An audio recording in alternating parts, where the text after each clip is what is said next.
Think about it. With every breath you take and every single thing you eat, your body is bringing in millions of tiny, invisible molecules.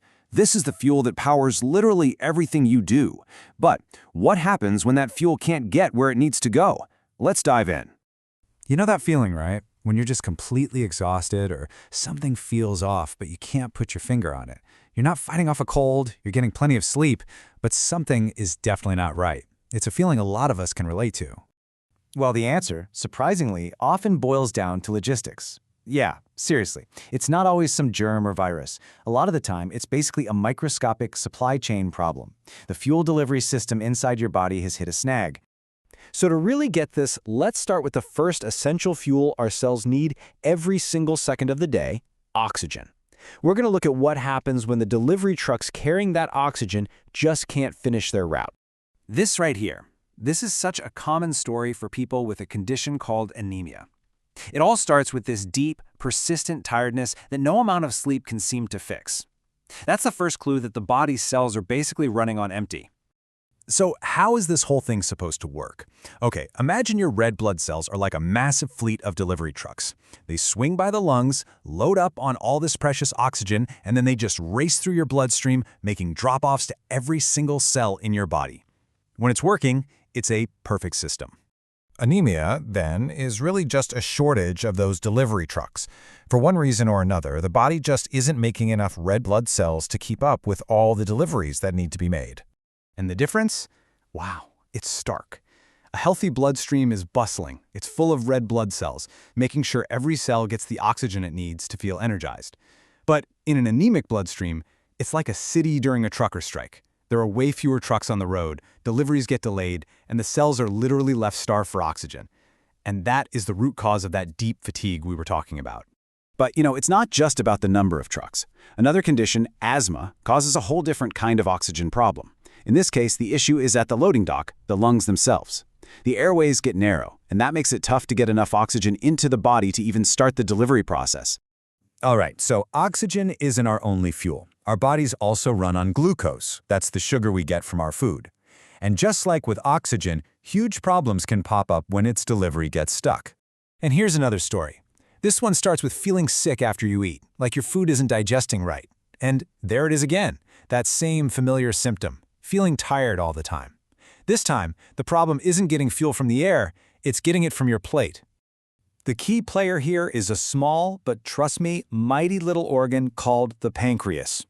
Its main job is to create these things called enzymes, and the absolute best way to think about enzymes is as tiny molecular scissors. Their whole job is to chop up big food molecules, like starch, into smaller, more usable bits.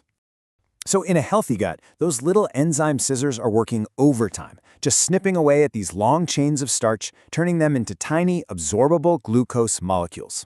But when the pancreas gets injured and can't make enough enzymes, that starch just passes right through in one big piece. Your body can't use it for energy, and your cells are, once again, left totally fuelless. Okay, so that's a problem of creating the fuel. But what happens if your body is great at making glucose? The fuel is right there, but the cells themselves are on lockdown and can't actually receive the delivery. This brings us to another absolutely crucial molecule, insulin. If you think of glucose as the package being delivered, insulin is the key that unlocks the door to the cell. Without that key, the package just stays on the doorstep. So in type 1 diabetes, the problem is essentially a key shortage. The body's system for making insulin isn't working right, so there just aren't enough keys to go around and open all the doors. You can really see what happens. With the insulin key, the cell door opens right up, glucose rushes in, and the cell gets the energy it needs. But without that key, the glucose is locked out. It just piles up in the bloodstream, while the cell on the inside is literally starving. It's a traffic jam right at the cellular level. So we've got problems with trucks, problems with scissors, and problems with keys. It sounds really complicated, right? But actually, when you start to see these conditions as simple logistical failures, the solutions become incredibly clear. It's all about getting that molecular supply chain moving again. And the solutions really address this specific shortage. For anemia, you add iron. That's the raw material your body needs to build more oxygen delivery trucks. For a pancreas injury, you can take enzyme pills, which are basically just a supply of the molecular scissors your body is missing. And for diabetes, you take insulin, providing the literal key needed to unlock your cells and let that fuel get inside. And that's really the big takeaway here.